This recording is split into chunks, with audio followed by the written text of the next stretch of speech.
এই ছেলেটা স্বপ্ন ছিল সে বড় হয়ে একজন সৈনিক হবে। এই জন্য সে সৈনিক হওয়ার জন্য যখনই একটা জিম সেন্টারে চলে আসে তখন সে দেখতে পায় সেখানে আগে থেকেই অনেকগুলো মানুষ সৈনিক হওয়ার জন্য প্র্যাকটিস করছে। কিন্তু তখনই সেখানে সেই জিমের মালিক এসে ছেলেটাকে বলে, সৈনিক হওয়া তো অনেক সহজ, তোমাকে শুধুমাত্র সামনে থাকা লোহাটাকে হাতুড় দিয়ে বাড়ি মেরে সৈনিকের হেলমেটের কাছে পৌঁছাতে হবে। যা শোনার পর ছেলেটার কাছে সেটা অনেক সহজ মনে হয়। এই জন্য সেই চ্যালেঞ্জে রাজি হয়ে গেলে জিমের মালিক তাকে অনেক ভারী একটা হাতুড় দিয়ে দেয়। কিন্তু সেই হাতুড়টা এতটাই ভারী ছিল যে ছেলেটা হাতুড়টাকে নাড়াতেই পারছিল না। তবুও সে অনেক কষ্ট করে হাতুড় দিয়ে মেশিনে বাড়ি মারলেও কোনো লাভ হয় না। এই জন্য জিমের মালিক তাকে একটা জাদুময় ওষুধ খেতে দেয়, যা খাওয়ার পরেই ছেলেটার গায়ের শক্তি 1000 গুণে বেড়ে যায়। এরপর জিমের মালিক তাকে দিয়ে কিছুক্ষণ ব্যায়াম করানোর পর ছেলেটা সেই হাতুড় মারার জন্য চলে যায়। এরপর ছেলেটা সেই মেশিনে এতটাই জোরে হাতুড় দিয়ে বাড়ি মারে যে সেই হেলমেট এবং লোহা দুটোটাই আকাশের মধ্যে গায়েব হয়ে যায়। যা দেখার পর জিমের মালিক অনেক খুশি হয়ে যখনই তাকে একটা নতুন হেলমেট উপহার দেয় তখন হঠাৎ করে আকাশের উপরে চলে যাও সেই লোহাটা ছেলেটার মাথার উপরে পড়ে গেলে ছেলেটা সেখানেই মরে যায়।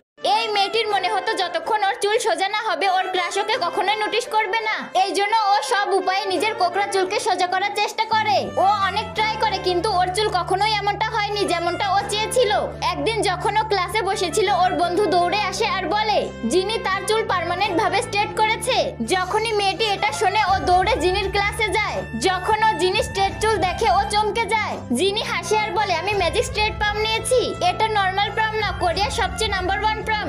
মেয়েটি দ্রুত অ্যাড্রেস চায় কিন্তু যখনই এটার দাম শোনে 1 লাখ টাকা তখন ওর হুঁশি উড়ে যায়। ঘরে গিয়ে তার সব জমানো টাকা বের করে কিন্তু গোনার পর দেখে ওর কাছে 50,000 টাকাও ছিল না। নিরাশ হয়ে ও ভাবে হয়তো ওর চুল কখনোই এমনটা হবে না যেমনটা ও চেয়েছে। তখনই কিসমত নিজের জাদু দেখায়। যে সেলুনে ও তার চুল স্ট্রেট করতে চেয়েছিল ওই সেলুনটা তার ক্লাসমেটের মায়েরই ছিল।